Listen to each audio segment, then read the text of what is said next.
मित्रों, मेरा नाम रहमान है और मैं उत्तर प्रदेश का रहने वाला हूँ।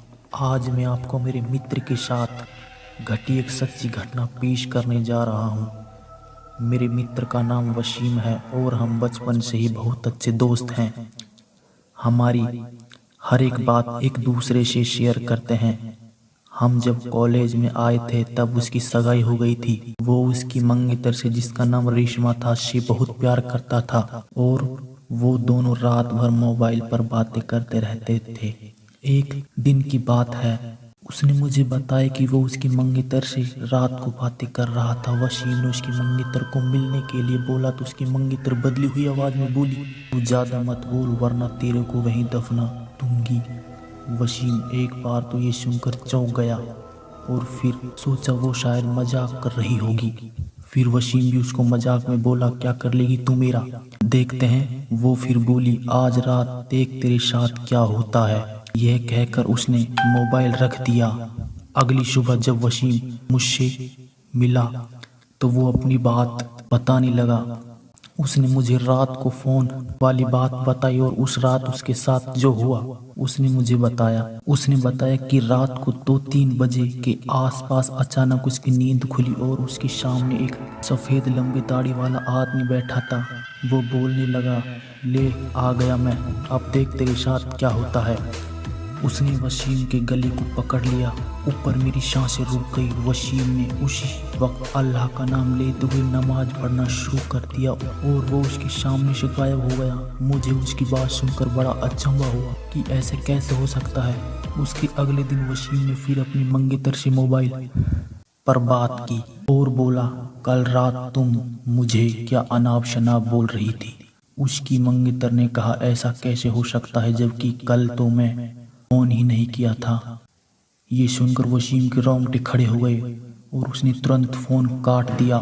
उसी वक्त वसीम ने मुझे फोन किया, उसकी मंगेतर की तबीयत खराब है और कल उसके घर पर चलना है। अगले दिन हम दोनों तैयार होकर वसीम की मंगेतर के घर गए। वहां हमने दरवाजा खटखटाया तो उसकी मंगेतर सामने खड़ी थी और बदली हुई आदमी की आवाज में बोली, तू फिर आ गया ना, तूने अगर अंदर कदम रखा तो यहीं पर तेरा जनाजा निकाल दूंगी। वसीम बोला कि ये क्या बोल रही है तू। वसीम आगे था और जैसे ही उसने घर में कदम रखा उसकी मंगेतर ने दीवार पर टंग की तस्वीर उतार कर वसीम के सर पर दी मारी। उसकी सर से खून बहने लगा। वसीम के ससुर और सालों ने इसकी मंगेतर को पकड़कर बिठाया। फिर उसके सालों ने वसीम के सर पर पट्टी बांधी।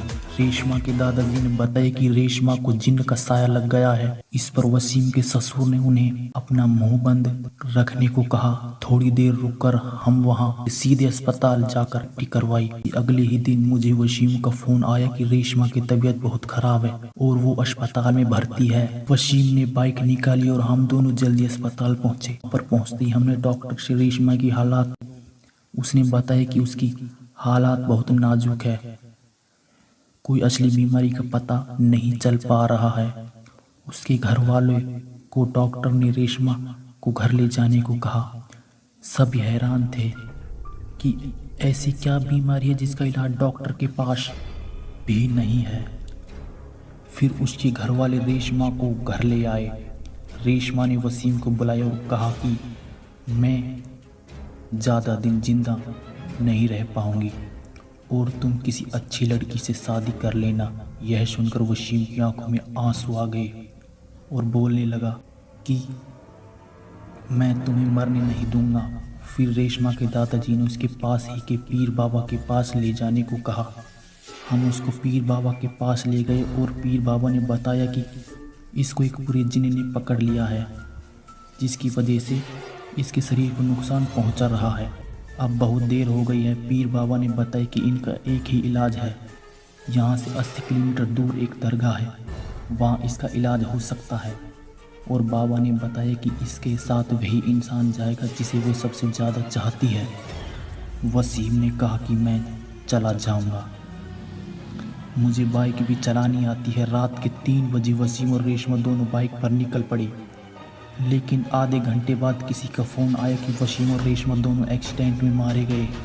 ये सुनकर मेरा रो रो कर बुरा हाल हो गया। मेरे सबसे करीबी दोस्त अब इस दुनिया में नहीं रहा। अगर हमारी कहानी अच्छी लगी हो तो प्लीज़ हमारे चैनल को सब्सक्राइब ज़रूर करें।